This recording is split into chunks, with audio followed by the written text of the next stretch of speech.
Well, the shovels and salt out in full force across the tri-state from New Jersey to Westchester, and we spotted people clearing roads and streets after this storm dumped snow that we haven't seen in years.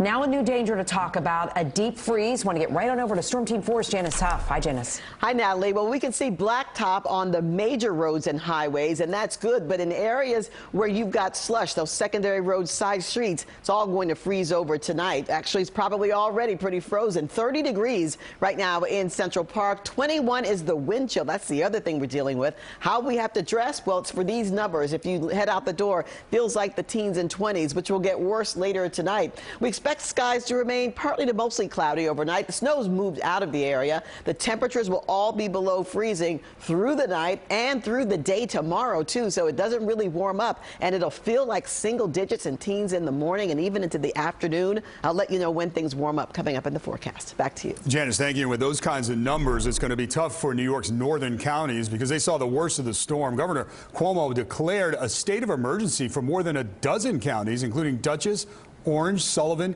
and Ulster. Now, just within the past few minutes, outdoor dining in all 5 boroughs in the city reopened at the top of the hour. There were some reports of damage to outdoor seating areas, but the city says those reports were not widespread. News 4's Andrew Siff has a look at the city for us. He's in Woodside, Queens, with the impact, Andrew, on COVID testing. Yeah, David, keeping in mind the mayor said this was the biggest snow in New York City in nearly 5 years, but now take a look behind me. There's already a line again for COVID testing here on Northern Boulevard. That after a pause in new normal activities like this. And as you indicated, outdoor dining tonight, once again, people could, if they wanted to, go outside to have a meal. Outdoor dining challenging enough when customers think it's too cold, but the weight of the snow knocked some eateries out of luck today. The mayor giving those that can open the green light. We're going to have outdoor dining up and running tonight. And obviously that's where a lot of the restaurants and jobs are. And where the jobs used to be. Too much, man. Noor Babul lost his restaurant job when the pandemic began. Today, shopping for his kids, he spent half an hour trying to dig his car out. It's too much for me, you know. These are all the people. The people didn't have a job. I don't know what I have to do. For many other New Yorkers, it was a day spent navigating snowy sidewalks or taking mass transit to get to work. You just got to do what you got to do. And what hundreds decided they had to do was get a COVID test. Look at the line even before this testing site reopened, after it was shut down nearly 24 hours in the snow. Everybody wanted to get tested. I have a little bit of fever. I don't have any other symptoms, and I have to get checked. Meanwhile, city snowplows busy all day long. The sanitation commissioner preaching patience. We do not plow to blacktop, so clearly we're going to have plenty of people out there who are saying, I need a plow. You sure do, and we're coming back. Also coming back, New York City schools. Open tomorrow after being closed today, although kids were expected to do online learning. Meanwhile, this little toddler got a lesson he'll never forget. When it comes to winter, hold on tight. Oh, wipe out. And that little guy bounced right back up. A pretty good example for everyone. We're live in Queens. Andrew Siff, News 4 New York. All right, Andrew, thank you for that. We have to talk about the state of emergency that's still in effect in New Jersey after all that snow. But the positive news is that there were no massive power outages out there. There was a water main break that crews had to work on. We want to head out to News 4's Brian Thompson live in Woodbridge with what folks are seeing out there. Hey, Brian. Hey, and good evening, Natalie. I can tell you that finally most of the roads are clear. There is a concern about black ice, of course.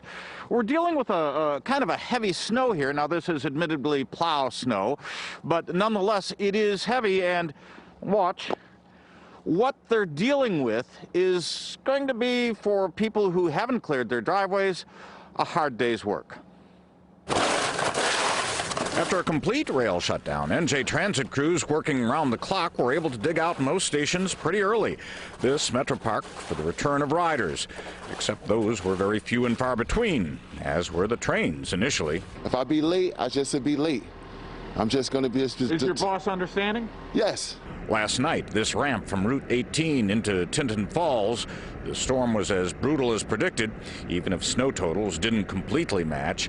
From State Board of Public Utilities President Joe Fiordaliso, I think we dodged a bullet here. New Jersey dodged a bullet on power outages as well. Only a few thousand, like this in Asbury Park. A water line ruptured in Holmdel without significant collateral damage. The only folks not dodging anything from this storm were homeowners who had to shovel some very heavy snow off sidewalks and driveways. Eddie Vale has his own system. And I truck away, and I keep trucking away, and I just keep chugging away. Nearby, this woman working hard to clear her driveway. Her husband, the head of road clearing in Woodbridge. There she is, right behind us, having a dog, and they're shoveling the driveway. But shouldn't the DPW director be shoveling his driveway? I got a good wife. Finally, South Brunswick police tweeting out a ruler measuring snow there. This is from our imitated but never duplicated department. So the original ruler goes in right here, and we have just about 7.5 inches left of snow here in Ford's section of Woodbridge. Live in Woodbridge, Brian Thompson, News 4 New York. From the OG with the ruler, the original. All right, Brian, thank you. Some parts of Connecticut saw a foot or more of snow, and people could be seen shoveling out their cars and sidewalks. Tonight, though, drivers really being told to stay off the roads with that deep freeze. News 4's Linda Beccaro continues our coverage from Danbury. With the sun out and the winds dying down, the Guamran family of Danbury began digging out from more than a foot of snow. Emotionally, I'm really happy because I could play outside and I have no school. For my grades, I don't think it's really great. This is the first time, which it is a little work to do, but we're in the winter, so we expect it. It took some time to get this car out of a snowy cocoon and several hours to clear the driveway. Como unas 3 horas, pero con toda mi familia. 3 hours with all your family? Yes. In Stamford, Metro North trains are back on track with service there and on all 3 lines on or close to schedule.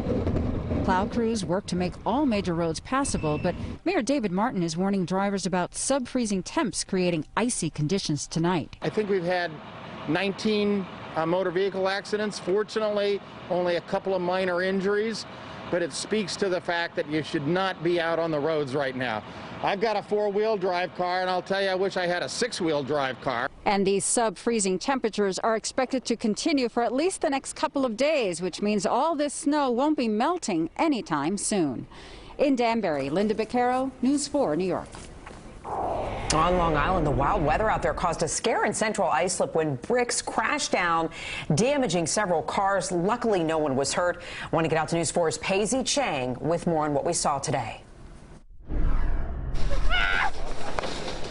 The perfect day for sledding and even snowboarding down this snowy hill in New Hyde Park. Sledding? Uh-huh. And are you having fun? Yeah. During these times, you need as much fun as possible, and everyone's complaining about how much they have to shovel and stuff, but this is what makes it worth it. The nor'easter that dumped snow and sleet on Long Island provided hours of enjoyment for some and lots of work for others, like Ken Kelly, who plowed the entire sidewalk for his work neighbors just because he was able to. Just doing my neighbors a favor. You have the equipment, you got to help out in days like today. It's a rough shovel for sure. The storm's heavy winds brought a wall of bricks down at a Central Islip apartment building, crushing some cars below and fortunately missing any pedestrians. Nassau County executive reminded commercial building owners to be wary where they put their snow. To not put their parking lot snow in the road, because it makes it very unsafe for drivers and also for our first responders. And this freshly shoveled snow on the sidewalk is what the county executive is talking about. If it falls onto the roadway, it could be dangerous for drivers, and business owners could be fined for it. In Albertson, Paisley Chang, News 4 New York.